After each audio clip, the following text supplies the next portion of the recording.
Accounting class की और भी वीडियोस देखने के लिए मेरे चैनल को सब्सक्राइब कीजिए और साथ ही साथ बेल आइकन को प्रेस कीजिए ताकि मेरी अगली वीडियो की नोटिफिकेशन भी आपको मिल जाए। पिछली वीडियो में एसेट्स क्लासिफिकेशन के कुछ एसेट्स को हम लोगों ने देखा था, जिसमें current assets, non current assets, tangible assets और इनटेंजिबल एसेट्स को हम लोग देख चुके हैं। ये उसी कड़ी में दूसरा पार्ट है जिसमें हम लोग 3 और एसेट्स को देखेंगे, जो है रियल एसेट्स, फाइनेंशियल एसेट्स और फिक्टिशियस एसेट्स। नेक्स्ट वीडियो में हम लोग बाकी बची हुई एसेट्स को देखेंगे और इस तरीके से एसेट्स क्लासिफिकेशन पूरा कंप्लीट हो जाएगा। तो चलिए शुरू करते हैं आज की वीडियो में। सबसे पहला है real assets. Real assets have intrinsic value. किसी भी एसेट्स के अंदर अगर इंट्रिंसिक वैल्यू पाई जाएगी तो वो रियल एसेट्स होता है। इंट्रिंसिक वैल्यू का मतलब ये है कि उसकी अपनी खुद की क्वालिटी होती है जिसकी वजह से उसकी वैल्यू होती है। फॉर एग्जांपल जैसे गोल्ड, गोल्ड की इंट्रिंसिक वैल्यू भी होती है। अगर आप गोल्ड ज्वेलरी की बात करें तो गोल्ड ज्वेलरी की जो वैल्यू है वो सिर्फ ज्वेलरी फॉर्म में नहीं है। अगर उस ज्वेलरी को आप गला देंगे और सिर्फ गोल्ड रह जाएगा तो उस गोल्ड की भी वैल्यू रहेगी। जैसे लैंड है तो लैंड की अपनी आप में वैल्यू होती है, किसी को देने से उसके अंदर वैल्यू नहीं आती है। अब यहाँ पर आपको ये भी समझना पड़ेगा कि इंट्रिंसिक के साथ साथ इसका अपोजिट क्या होता है, एक्सट्रिंसिक। एक्सट्रिंसिक समझेंगे तो इंट्रिंसिक समझ में आएगा। जैसे करेंसी, आप जो नोट इस्तेमाल करते हैं उसमें इंट्रिंसिक वैल्यू नहीं होती है, बिल्कुल ना के बराबर या ज़ीरो कह सकते हैं। जैसे नोट, मान लीजिए आपके पास एक 500 रुपये का नोट है या 1000 रुपये का नोट है, उसकी जो वैल्यू है वो इसलिए है क्योंकि गवर्नमेंट ने उसको वैल्यू दी है। उस कागज़ के टुकड़े की अपनी खुद की कोई वैल्यू नहीं है, यानी उसके अंदर इंट्रिंसिक वैल्यू बिल्कुल नहीं है। अगर गवर्नमेंट आज ये डिक्लेयर कर दे कि 500 के या 1000 रुपये के नोट हम इसको नहीं मानते हैं, तो उस दिन से या उसी वक्त से उस नोट की वैल्यू ज़ीरो हो जाएगी, क्योंकि अब वो सिर्फ कागज़ का टुकड़ा है, उसकी अपनी कोई वैल्यू नहीं है। लेकिन गोल्ड के कॉइन के साथ ऐसा नहीं हो सकता कि अगर कोई गवर्नमेंट कह दे कि गोल्ड का कॉइन जो है उसकी कोई वैल्यू नहीं है। ठीक है, गोल्ड के कॉइन की कोई वैल्यू नहीं है, लेकिन गोल्ड की तो वैल्यू है क्योंकि इंट्रिंसिक वैल्यू उसमें पाई जाती है। तो रियल एसेट्स वो एसेट्स होते हैं जिनकी इंट्रिंसिक वैल्यू होती है, उनकी अपनी क्वालिटीज़ होती है, उनकी अपनी फीचर्स होती है। Real asset has a tangible form and it has its value from its physical qualities. तो इसकी फिजिकल क्वालिटीज़ की वजह से उसके अंदर वैल्यू होती है, क्योंकि उसके अंदर यूज़फुलनेस होती है। आप कोई भी एसेट्स की बात करें, चाहे वो land, building, vehicle, plant, machinery, इन सब की अपनी वैल्यू है। इसकी वैल्यू कोई ले नहीं सकता या इसको वैल्यू कोई दे नहीं सकता। ठीक है, मशीनरी अपने आप में एक वैल्यू रखती है क्योंकि उसके ज़रिए आप प्रोडक्शन कर सकते हैं। बिल्डिंग अपने आप में एक वैल्यू रखती है क्योंकि उसके ज़रिए आप फैक्ट्री बना सकते हैं, फैक्ट्री चला सकते हैं, शोरूम बना सकते हैं, अपने दुकान को बना सकते हैं। इसका देखिए अकाउंटिंग में बहुत ज़्यादा रोल है नहीं, बहुत जगह पर एज सच रियल एसेट्स को क्लासीफाई नहीं किया जाता है। लेकिन जब हम किसी दूसरे एसेट्स की बात करते हैं तो उसके कंपैरिजन में हम लोग रियल एसेट्स का कभी कभी नाम लेते हैं। तो इसलिए ये सारे कॉन्सेप्ट्स हैं, ये कॉन्सेप्ट्स को क्लियर आपको होना चाहिए।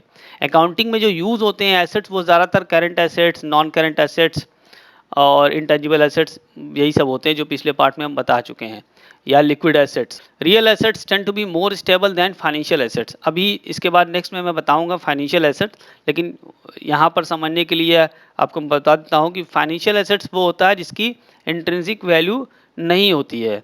जैसे म्यूचुअल फंड, शेयर्स।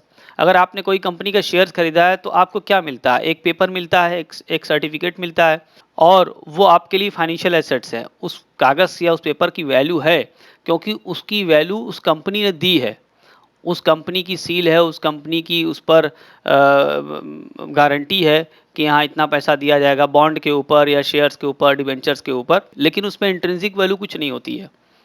अगर वो कंपनी कह दे कि नहीं हम नहीं देंगे कुछ या इसकी कोई वैल्यू नहीं है, तो वैल्यू ख़त्म हो जाएगी। जबकि रियल एसेट्स में वैल्यू होती है। अब फाइनेंशियल एसेट्स यानी जो हम बॉन्ड्स की बात कर रहे हैं या शेयर्स की बात कर रहे हैं, इनकी वैल्यू फ्लैक्चुएट करती है। मार्केट में शेयर बाज़ार के ऊपर और नीचे होने से शेयर्स की वैल्यू गिरती और बढ़ती है, जबकि रियल एसेट की वैल्यू शेयर बाज़ार से अफेक्टेड नहीं होती है, या ऐसी कोई सिचुएशन नहीं होती है जिनकी वजह से रियल एसेट की वैल्यू घट जाए या बढ़ जाए। ये वोलाटाइल नहीं है कि कभी अप एंड कभी डाउन हो गया। जैसे कि आप शेयर मार्केट में देखते होंगे कि रोज़ घटता बढ़ता रहता है, कुछ हो गया, कभी सुबह कुछ था, दोपहर में कुछ है, शाम को कुछ हो गया। क्या इसी तरीके से बिल्डिंग, लैंड, प्लांट, मशीनरी की वैल्यू घटती बढ़ती है? नहीं, ऐसा नहीं है। इसलिए हम कह सकते हैं कि रियल एसेट्स की वैल्यू स्टेबल होती है, वो रुकी हुई होती है और उस तरीके से फ्लक्चुएट नहीं करती है जैसे कि फाइनेंशियल एसेट्स की करती है। रियल एसेट्स में लिक्विडिटी लेकिन कम पाई जाती है फाइनेंशियल एसेट्स के कंपैरिजन में। फाइनेंशियल एसेट जो कि आपका शेयर्स, डिबेंचर्स, बॉन्ड्स है, इन या म्यूचुअल फंड है, इनको आप लिक्विडेट कर सकते हैं, इनको आप बेच सकते हैं और फ़ौरन कैश में कन्वर्ट कर सकते हैं या जल्द से जल्द कैश में कन्वर्ट कर सकते हैं। लेकिन रियल एसेट्स को कैश में कन्वर्ट करना थोड़ा सा मुश्किल काम है, इतनी आसानी से यह नहीं हो सकता। अगर बिल्डिंग आपके पास है, आप उसको बेचना चाहेंगे तो इतनी आसानी से नहीं बिकेगी, थोड़ा टाइम लगेगा। मशीन आप बेचना चाहेंगे तो थोड़ा टाइम लगेगा उसको बेचने में। प्लांट, मशीनरी, बिल्डिंग, फर्नीचर, ये सारी चीज़ें बिक तो जाएंगी लेकिन इतनी आसानी से नहीं, इतनी जल्दी नहीं, इसलिए इसमें लिक्विडिटी कम पाई जाती है। अब इसका एग्जांपल्स देख लें। हम एग्जांपल्स हालांकि मैंने बता दिया है, फिर भी यहाँ पर लिख सकते हैं हम कि रियल एसेट्स वो एसेट्स होते हैं जैसे कि gold, oil, man made machinery, building, furniture etcetera. इन सभी एग्जांपल में आप देख रहे होंगे कि इन सब की अपनी वैल्यू है, इसमें इंट्रिंसिक वैल्यू है, इनको इन वैल्यू दी नहीं गई है। कहीं से ऐसा नहीं है कि इनकी वैल्यू कोई निकाल ले या इनकी वैल्यू को ख़त्म कर दे। तो इनकी वैल्यू को ख़त्म नहीं किया जा सकता है, इनकी वैल्यू को ना दिया जा सकता, बल्कि इनकी अपने आप में खुद वैल्यू होती है। अब आइए बात करते हैं हम लोग फाइनेंशियल एसेट्स की। जैसा कि मैंने बताया, फाइनेंशियल एसेट्स की अपनी कोई वैल्यू नहीं होती है, बल्कि इनकी वैल्यू किसी कॉन्ट्रेक्चुअल क्लेम की वजह से होती है। तो यहाँ पर लिखा हुआ है financial assets derive their value from a contractual claim on an underlying assets that may be real। तो किसी रियल एसेट की वजह से फाइनेंशियल एसेट्स की वैल्यू होती है, जबकि अपने आप में उसकी कोई वैल्यू नहीं होती है, खुद की कोई वैल्यू नहीं होती है। Financial assets are liquid property. अभी मैंने बताया रियल एसेट में कि फाइनेंशियल एसेट्स लिक्विड फॉर्म में होते हैं ज़्यादातर, जबकि रियल एसेट्स इतने लिक्विड नहीं होते हैं। फाइनेंशियल एसेट्स फिजिकल फॉर्म में भी हो सकते हैं, जैसे कि बॉन्ड सर्टिफिकेट। आप बॉन्ड सर्टिफिकेट को देख सकते हैं, छू सकते हैं, एक पेपर होता है। जबकि नॉन फिजिकल फॉर्म में भी हो सकता है, जैसे कि म्यूचुअल फंड।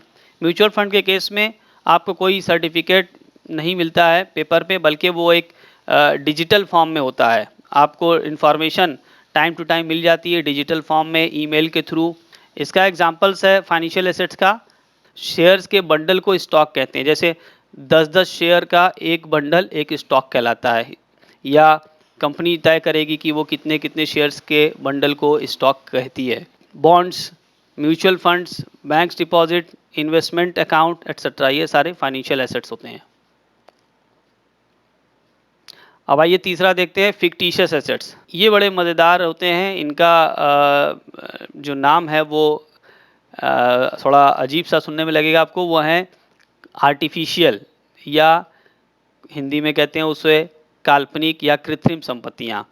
अब ये आर्टिफिशियल क्यों होती हैं? ऐसी एसेट्स जो रियल में एसेट्स है ही नहीं, बल्कि उनको एसेट्स माना गया है। तो ऐसे एसेट्स का अपना फिजिकल फॉर्म कोई नहीं होता है, इनकी अपनी कोई रियल वैल्यू नहीं होती है। दरअसल ये होते हैं एक्सपेंसेस या लॉसेस, लेकिन टेक्निकल ग्राउंड की वजह से इनको हम लोग एसेट्स की कैटेगरी में रखते हैं। लेकिन क्या ये उस तरीके से एसेट्स हैं जैसे कि और एसेट्स होते हैं, जैसे रियल एसेट्स हैं या और भी तमाम तरह के एसेट्स हैं? उस तरीके से ये नहीं माने जाते हैं और इनको धीरे धीरे राइट ऑफ करना होता है, इनको ख़त्म कर देना चाहिए, इनको शो नहीं किया जाना चाहिए। अब सवाल ये होता है कि ऐसा क्यों होता है कि जो एसेट्स नहीं है फिर भी उनको एसेट मान लिया जाता है? वो इसलिए होता है क्योंकि कुछ ऐसे एक्सपेंसेस हैं जिनकी वैल्यू होती है और वो बिज़नेस को बेनिफिट पहुंचाते हैं, लेकिन सवाल ये है कि वो बेनिफिट कितने दिनों तक पहुंचाते हैं। वो शॉर्ट टर्म तक ना पहुंचाते हैं, ना ही लॉन्ग टर्म तक पहुंचाते हैं, बल्कि मिडिल टर्म तक, हम कह सकते हैं मिड टर्म तक। कुछ कुछ एक्सपेंसेस ऐसे होते हैं जिनको रेवेन्यू नेचर का कहा जाता है, कुछ एक्सपेंसेस ऐसे होते हैं जिनको कैपिटल नेचर का कहा जाता है। रेवेन्यू नेचर के एक्सपेंसेस वो होते हैं जिनका बेनिफिट बिजनेस को साल भर के अंदर तक होता है। वो तमाम रेगुलर एक्सपेंडिचर जैसे payment of electricity bill, payment of salaries to the employees, transportation expenses, purchase of raw materials, ये सारे रेवेन्यू एक्सपेंडिचर हैं जिनका एक साल से ताल्लुक़ होता है, एक साल से रिलेशन होता है। कैपिटल नेचर के वो एक्सपेंडिचर होते हैं जिनका लॉन्ग टर्म तक रिलेशन होता है, जैसे कि 5 साल या उससे ऊपर के land, building, plant, machinery, furniture, ये सब। ये एक बार खर्चे किए जाते हैं और काफ़ी लंबे साल तक इनका बेनिफिट बिज़नेस को मिलता है। लेकिन कुछ ऐसे एक्सपेंसेस होते हैं जो ना तो 1 साल के लिए होते हैं और ना ही इतने लंबे टाइम के लिए होते हैं, बल्कि वो इन दोनों के बीच के होते हैं। इनको डिफर्ड रेवेन्यू एक्सपेंडिचर कहा जाता है और ये डिफर्ड रेवेन्यू एक्सपेंडिचर ही फिक्टिशियस एसेट्स होते हैं। अब इसका एग्जांपल ये है जैसे एडवर्टाइज़मेंट। एडवर्टाइज़मेंट में क्या होता है कि जब एडवर्टाइज़मेंट कंपनी या बिज़नेस करता है, तो उस एडवर्टाइज़मेंट का बेनिफिट उसको 1 साल तक ही मिलेगा, ऐसी बात नहीं है। और बहुत ज़्यादा साल तक मिलेगा, 10 साल, 5 साल, 15 साल तक मिलेगा उसका बेनिफिट, ऐसा भी नहीं है। एडवर्टाइज़मेंट का बेनिफिट कुछ 3 से 5 साल के बीच तक मिलता है, ऐसा माना जाता है। तो ये तो ना पूरी तरीके से शॉर्ट टर्म के हुए, ना ही पूरी तरीके से लॉन्ग टर्म के एक्सपेंस हुए, तो इनको बीच में रखा जाएगा। और इन एक्सपेंस को धीरे-धीरे जितने साल ये फ़ायदा पहुँचाएँगे बिज़नेस को, उतने साल में इनको धीरे-धीरे राइट ऑफ कर दिया जाएगा और ख़त्म कर दिया जाएगा। These are the expenses and losses that are not written off in the year in which they are incurred but in more than one accounting period. तो ये expenses हैं या losses होते हैं जिनको उसी साल में हम पूरी तरह से ख़त्म नहीं करते हैं, पूरी तरह से नहीं लिखते हैं, क्योंकि ये बहुत हैवी एक्सपेंडिचर होते हैं। अगर इनको उसी साल में लिख दिया जाएगा तो बिज़नेस लॉस शो करने लगेगा और बिज़नेस ऐसा नहीं चाहता है कि वो उसे लॉस शो करे। तो इसलिए इस तरह के एक्सपेंडिचर को कई सालों में बाँट दिया जाता है। मान लीजिए एक एडवर्टाइज़मेंट कराया गया है 10 लाख रुपए का, और कंपनी ये जानती है कि उस 10 लाख का फ़ायदा उसे आगे 5 सालों में मिलने वाला है। तो 10 लाख रुपया जिस साल उसने किया है, उसी साल 10 लाख रुपया एक्सपेंस में नहीं दिखाया जाएगा, बल्कि उसको 5 साल में बाँट दिया जाएगा और 2-2 लाख रुपए हर साल एक्सपेंस के तौर पर दिखाए जाएँगे। इस तरीके से हर साल 2 लाख रुपए दिखाया जाएगा एक्सपेंस का, और 8 लाख रुपया बचा जो रहेगा वो एसेट्स में शो करेंगे। यही बचा हुआ 8 लाख रुपया जो एसेट्स में शो किया जा रहा है उसे फिक्टिशियस एसेट्स कहते हैं। दूसरे साल फिर 2 लाख और कम हो जाएगा, एक्सपेंस में चला जाएगा और बचेगा 6 लाख।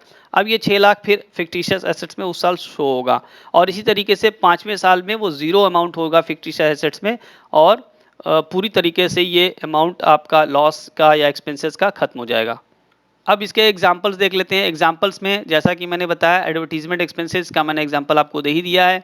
प्रिलिमिनरी एक्सपेंसेस, जब कोई बिजनेस शुरू होता है तो उसके शुरू में कुछ एक्सपेंसेस होते हैं जिसको प्रिलिमिनरी एक्सपेंसेस कहते हैं। इसके अंदर लाइसेंस फ़ी, रजिस्ट्रेशन फ़ी वगैरह हो सकता है। Loss on issue of shares and debentures, company के केस में जब कंपनी शेयर्स या डिबेंचर्स को इशू करती है तो उसके इशू के वक्त अगर कोई लॉस होता है, यहाँ पर इशू के वक्त का जो लॉस है इसको आप शेयर्स और डिबेंचर्स में अच्छे से और भी पढ़ लेंगे, लेकिन यहाँ मैं बता दूँ आपको कि शेयर्स या डिबेंचर्स को इशू किया जाता है जब अगर पार पर और उसका रिडम्पशन प्रीमियम पे करते हैं, तो प्रीमियम का अमाउंट होता है एक्सेस अमाउंट होता है, तो ये जो प्रीमियम का अमाउंट होता है इसको हम लोग लॉस कहते हैं।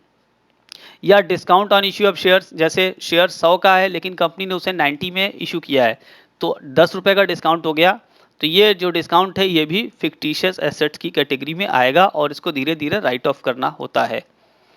अंडरराइटिंग कमीशंस, शेयर्स या डिबेंचर्स इशू करने के लिए अंडरराइटर्स को जिम्मेदारी दी जाती है। कुछ लोग होते हैं जो कंपनी के शेयर्स या डिबेंचर्स को पब्लिक में बेचने की जिम्मेदारी लेते हैं, और उनकी इस जिम्मेदारी, उनके इस एक्ट की वजह से, उनके इस काम की वजह से उनको कुछ कमीशन दिया जाता है। उस कमीशन का नाम होता है अंडरराइटिंग कमीशन, वो भी फिक्टिशियस एसेट्स की कैटेगरी में आता है।